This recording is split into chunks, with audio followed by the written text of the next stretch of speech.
what we got to do. Play Pitt football. Somebody got me. Pressure coming.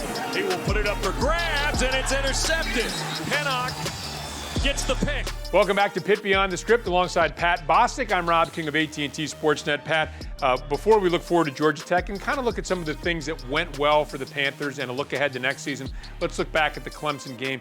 You know, I thought for the last 3 quarters they played one of the most talented teams in the country pretty well. Just the 3 interceptions, Clemson capitalizes by turning those into touchdowns and really put the Panthers behind the 8 ball. Yeah, you don't need to give them anything. They don't need any help to win games, and they were ready to go. There was no rust, and they just proved how good they can be. And if you make it easy on them, they're going to make it hard on you. Panthers would love to have a winning season, at least a winning regular season, taking on Georgia Tech, a 3-5 team on Thursday night. Second-year coach who's trying to install his culture, did a great job at Temple. He's got a freshman quarterback.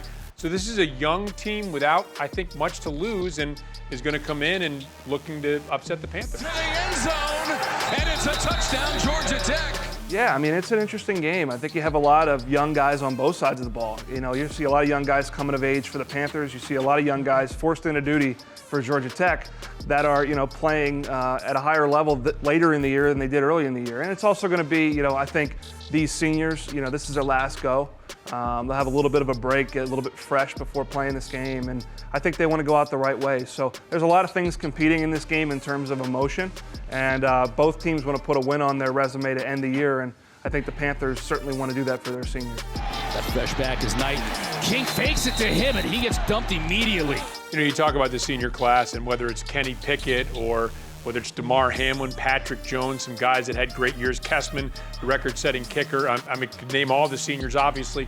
You and I were talking before we started this show that they've helped really build a great culture here for the Panthers. Guys like playing here, and they're going to leave their stamp, at least in that regard. And certainly, obviously, some of them are going to be playing in the NFL. I think several of them are going to be playing on Sundays, which makes this year, kind of hard to stomach in terms of the results. But you see the potential, you see what they have, and I think these are guys that this program has developed. For whatever reason, obviously, this year wasn't the year they wanted. But they have a chance to end it the right way, put their stamp on the program, and then go out and do the things they always do. There's so many Pitt guys in the NFL making things happen, and they're going to add to that list and leave their legacy behind for this. Again, with the young players we talked about, they look up to these guys, and they're going to pass the torch. And I couldn't, think of a better group that passes the torch to this young group and this group of senior class in 2020. Second in the full 10. Pickett going to take the shot. Addison wide open. Bostick coverage for the Wolfpack in the secondary, and 75 yards later, Jordan Addison's in the end zone. Let's talk about some of the young guys. Let's begin with Jordan Addison. I mean, look, you have a really nice receiving core, Jacques Louis, Wayne, Barden, guys that are coming back, but Addison clearly, I mean, what an incredible freshman season. Yeah, I mean, capped by that catch, in the end zone at the end of the first half against Clemson. I mean, he's a terrific player. They move him around. I think it's impressive as his physical attributes are. I think certainly his ability to get this offense. I mean, he became Maurice French this year. He moved around. They had lined him in the backfield. They moved him on both sides of the formation, motions all the time. He became the #1 read on virtually every significant pass. So this is a guy that's going to be a terrific player, has NFL capabilities. It's going to be interesting to watch him evolve. Can put a little bit of weight on. He's a little bit slender. And because I think he's a guy that can be dynamic after the catch. You watch Amari Rodgers for Clemson. I think that's a guy that Jordan Addison can be. Well, they've got a great group around him. Again, another young group that's very good. I know you feel pretty good about the offensive line. Meanwhile, the defensive line, a lot of people question, hey, no Jalen Twyman, sitting out this season. What's that D-line going to look like? Even though they're losing Patrick Jones, I think we're seeing that there's a lot of talent still left on that Pitt defensive front. First down, Herbert. Reverse ball on the ground, and Pitt's going to recover the fumble.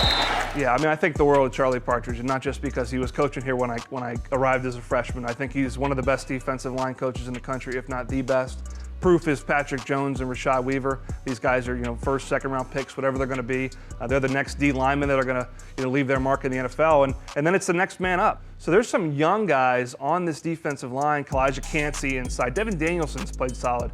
It's deep. There's a treasure trove of young guys that are going to step up on this D-line. Pitt, leading the ACC in sacks, 4th in the country. Nothing's going to change moving forward. Cuse is going to run a play. Here comes Rashad Weaver in for the sack. We've just mentioned a few of the guys coming back, guys that maybe fans are aware of, and maybe some that they aren't. As you talk about some of the depth behind some of the guys that we saw playing, for instance, on the defensive line. I guess as we underline here, the cupboard's not bare. Even though there's going to be some disappointment about the way the season went for the Panthers, a couple one-point losses, some injuries, some other things that happened. It's not like this can't continue to move upward here for this Panthers program. Cunningham wants to throw. Here comes some trouble, and Malik Cunningham will not get away. Yeah, I think they've recruited really well, and that's continuing to go well. So they've got talent. They've got plenty of talent to win the Coastal and compete for the ACC championship. Certainly, playing Clemson's a barometer, it's a measuring stick game, and if you don't play well, the gap seems larger than maybe it actually is. It's certainly there. I mean, Clemson's very good. They're the elite in the ACC. I think the record proves that. But Panthers have plenty of talent, and they're going to learn from this year. These young guys, they tasted it. They knew the expectations going in. They knew they were behind these teams, and what you realize is that you don't win on paper. You don't win with talent. You don't win with stars. You don't win with what stats from the previous season. You win with going out there and executing in that time. And I think these young players, going through 2020, which was challenging enough, are looking forward to 2021 to seize the opportunity and not let this happen to them. And you know what? That's what you want as a young player, to learn lessons, learn from the good things, and learn from the bad things as well. I'm looking forward to the season as well. As always, enjoyed the year this year, Pat. Thanks very much. Thanks, Rob. All right, stick around to sit down with Jordan Addison coming up next when we resume on Pitt Beyond the Script. 1, 2, 3. 5-0 Pittsburgh.